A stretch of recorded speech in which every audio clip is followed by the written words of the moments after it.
Hey folks, Corey Hind here. Hope you're doing really well. So I wanted to shoot this video for partially for myself, partially for my clients, and partially for you guys to talk about how to get found online in 2026. Now, as we all know, there's been lots of changes in SEO, Google, AI, the way that we search, the way that we find.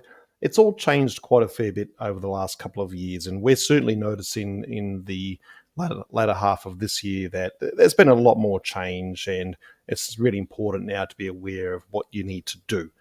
We saw a pitch deck the other day from a competing business that was going deep into the weeds of the changes and all of the technical stuff behind it. But at the end of the day, that's who cares about that stuff. You guys need to know, okay, what do I need to do? How does this impact me?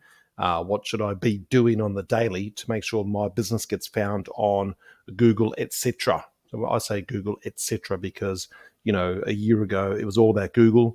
However, ChatGPT, Gemini, Perplexity, all of the what's loosely called LLMs or learning language models are being used by people.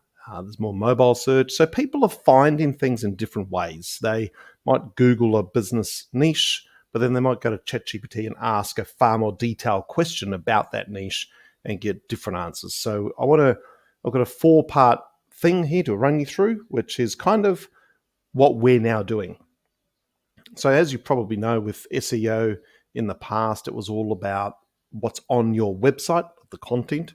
It was about the technical stuff on your website, like how it's built and the speed and all that sort of stuff. And then the other part of the game was backlinks. So who is linking back to your website? Now, all of that is still mostly relevant. We're seeing that, people publish all this stuff about get found on ChatGPT, blah, blah, blah. Really, to us, it looks just like SEO with a few tweaks. So let's just go over here for a second. We're going to use my wife's business, Life's Next Stage, which is like a decluttering, downsizing business, as a bit of an example. So if you go and Google something now, you'll notice big changes. A few years ago, you'd have a sponsored listing up the top, then some Google business profiles, then some websites. Go back further, and you just had websites and maybe a few ads. Now it's getting different, right? You've got all these bits over here. You've got the AI overview up the top. Then you've got a few sites. Then you've got some Google business profiles. There's Deanna's Google business profile. Then you've got organic listings. There's the website.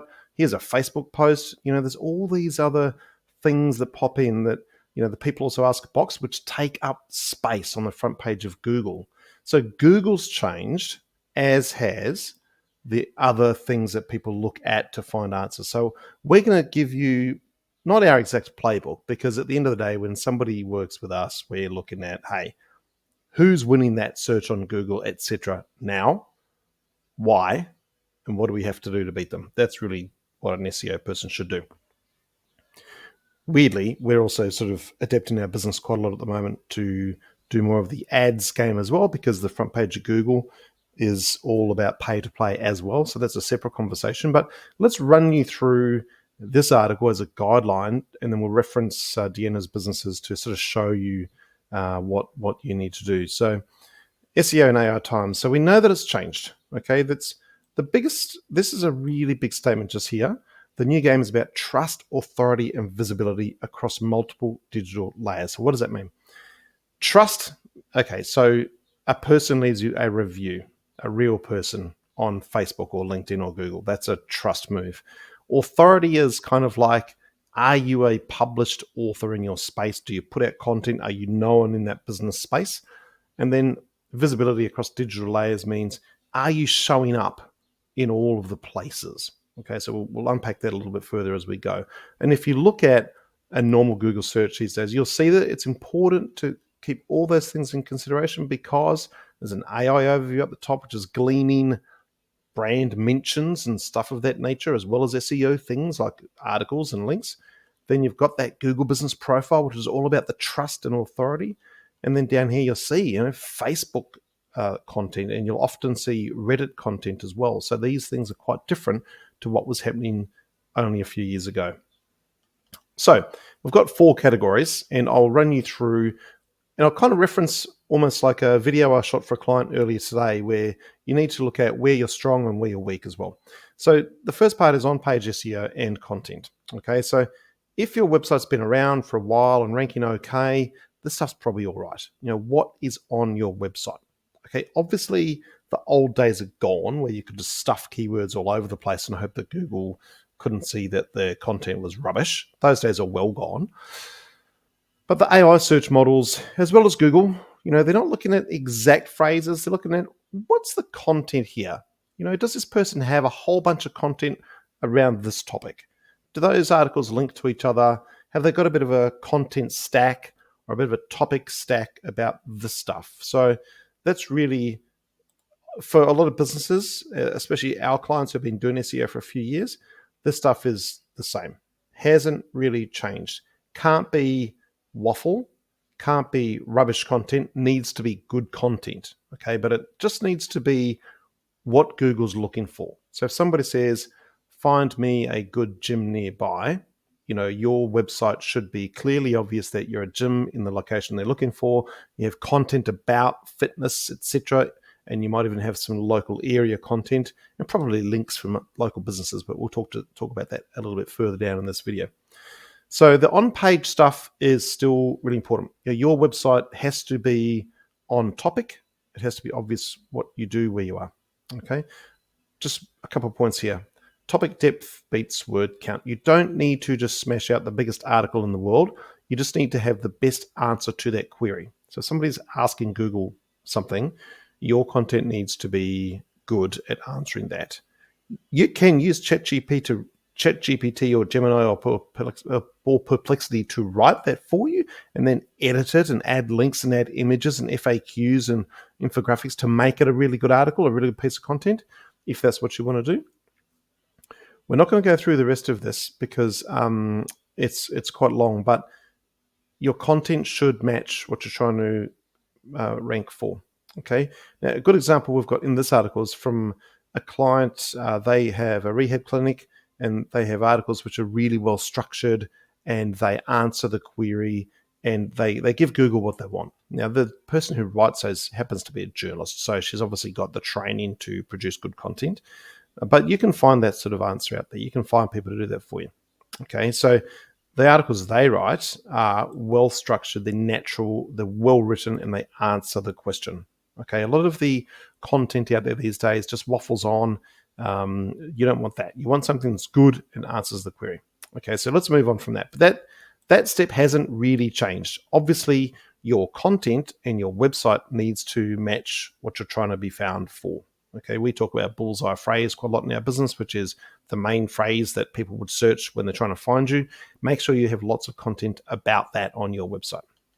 Okay, the next thing, and this is, my clients are very sick of me talking about this because every time I do a review for a client, I talk about, hey, how can we get more third-party reviews? Now, to me, this has been a thing of growing importance for years and years and years. Google Business Profile, for example, the best way to beat your competition is get better, more frequent reviews. Now, there's lots of third-party review places. As you'll see down here, there's Google, there's Facebook. Facebook reviews do come into your Google Business Profile. All of the search engines see that because Facebook is a trusted place. People have to put their details in and get authenticated to use Facebook. So much like a Google review, a Facebook review is high authority, high trust, as is Yelp, Trustpilot, Better Business Bureau. And there's other ones which might be specific to your industry. These reviews are really important because, as I explained to a client the other day, think of it like this. ChatGPT or Google or whoever is answering a question and they're looking for trust. Now, in the previous iterations of SEO, that would be a backlink. Okay, that business links to this business, therefore we trust them. Now, that game has been kind of done to death over the years. So they're looking for a higher authority. So if a higher authority thing is an actual real person leaving an actual review. So a Google review, a Facebook review, etc., is a very, very important thing to get for your business. All of the large language models are looking for these third-party signals. Okay, so any way you can build your business around reviews is good. Any way you can improve the uptake of reviews, any way you can improve the smoothness of those reviews coming in from real people. I just want to make that point again, from real people. Do not fall into the trap of buying fake reviews. That is playing with fire. Okay, so this point here is a point that I quite like, is that reviews are now backlinks for the AI era.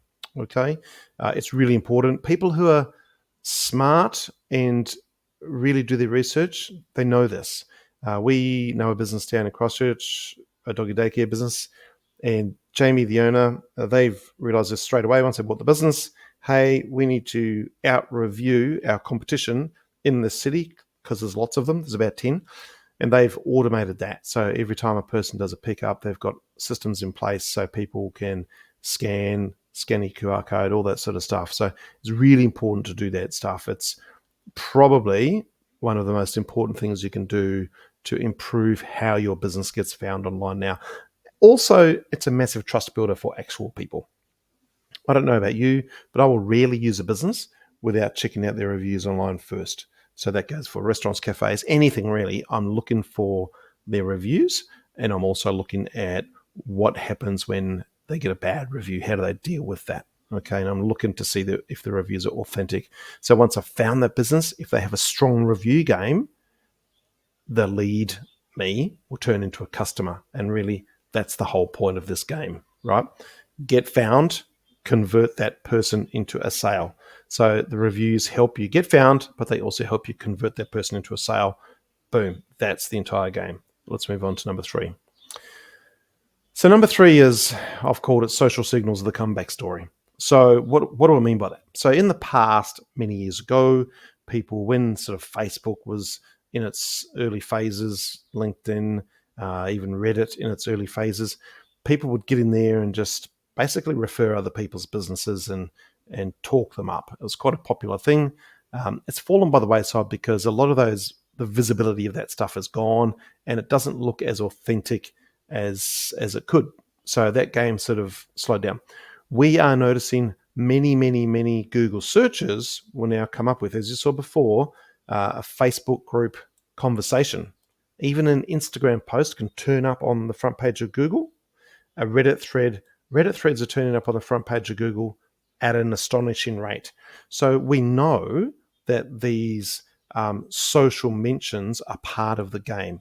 You look for anything on Google, and if you dig onto page 1, even page 2, if it's a topical type of a thing that people talk about, dog care, fitness, cars, whatever, you're going to find Reddit threads on there, because the searching engines like Google and ChatGPT, etc., they know that people using Reddit, even though they might have a weird name, they have to be authenticated to use it, so they trust it. They trust Quora, they trust Facebook groups, they trust Reddit.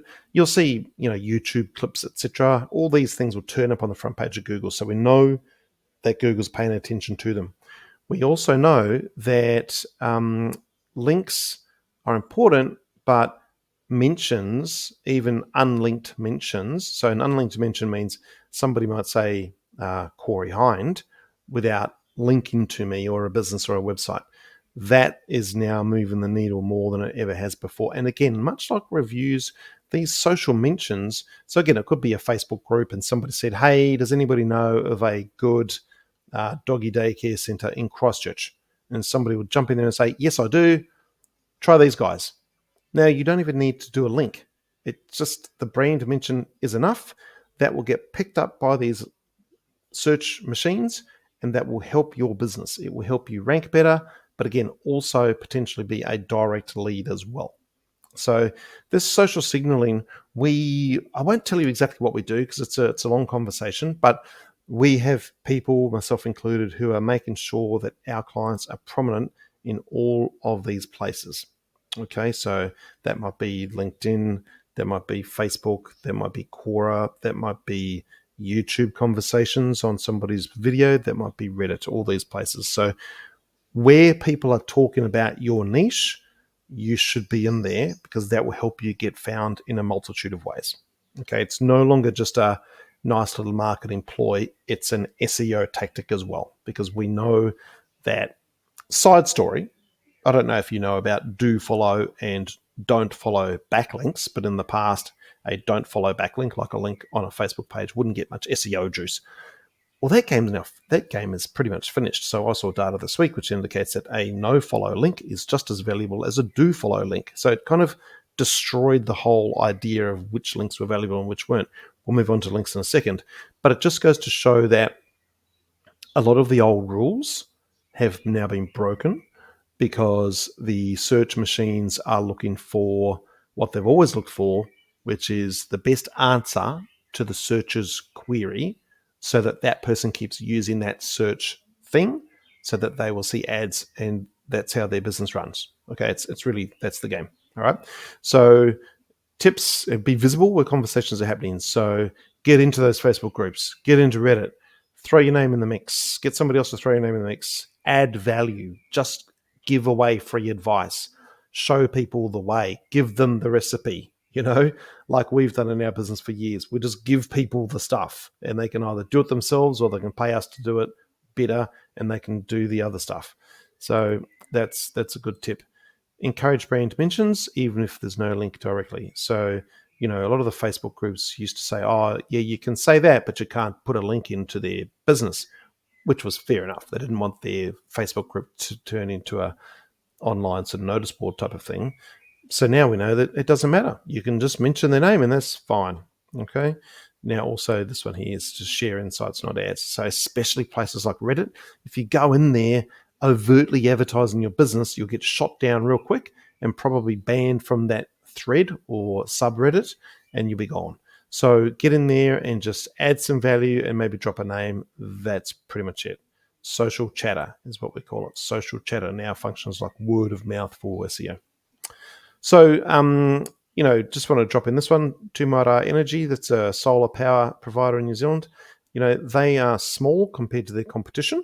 Now, their competition will be throwing lots and lots of money into ads and lots of money into SEO, but they won't be doing things like getting into the Reddit groups to say, hey, have you tried this business? Have you tried that business? So that's how you can kind of work around the fringes and still pick up some good leads and some good SEO juice without spending a gazillion dollars. The fourth of the four things is links. Now, links, the Google engine is still built on links. It's still the main thing. That's why they beat all of the other search engines way back, was they said, well, we're going to reckon that if people link to somebody else, that's a strong vote of confidence. That's how we'll build our algorithm as our main thing. Yeah, they reckon there's 200 ranking factors. I call BS on that. I think that the links is still about a third of it, if not half. So the link game is still important. However, it's changed. Okay, so here I've said that's changed. This is important. Real and local. If you can get links that are super close to your business, that is really good. All links that are real are good. So when I say real, you might write a guest post for a website, or there might be an article and your business gets mentioned with a link. Your business might have a product that gets reviewed somewhere else. Those are all good real links. What we now do is things like, as per mentioned here, so local backlinks from places. So, for example, Budget Car Sales, which is a second-hand car dealer in Auckland, they're a client of ours. We look at the map literally on Google Maps and we draw a 10, sometimes a few more kilometer radius around that business, and we look for opportunities in that area. Can they sponsor a hole on the golf course and get a link on that golf club's website? Can they sponsor a local sports team? Can they get on the hyper local business directory down the road? All of it depends on the business, but those local links are proving super valuable. So that's something we do. Partnerships, events, sponsorships, community pages, suppliers, all that sort of stuff. And then even your unstructured mentions are not so much a link, but if you look at something like Kenrick, who is a guy down here in Tauranga, he is loosely described as a sand artist who does team building activities. So he literally takes corporates to Mount Maunganui or Papamoa Beach and does these crazy adventures where they map out and design and then build these pieces of art. And you'll see on his website, there's amazing shots from above. So that sort of thing is exceptional, and people might then talk about it or link to it or mention it in some way online. So that's still useful. We call that an unstructured mention. So if you do something amazing and interesting, you're going to find those types of things will pop up. Okay, so that's kind of the video. Final thoughts: SEO isn't dying, it's evolving. SEO is dead has been something I've heard many, many, many times for many, many, many years. At the end of the day, it never dies, it just evolves, because people will always be searching for answers online, whether that's a business or a product or a thing. They're going to find it somehow, somewhere. That changes, of course. Of course, that changes. But people finding you online versus your competition online is still well worth it, because that's the whole game of business, right?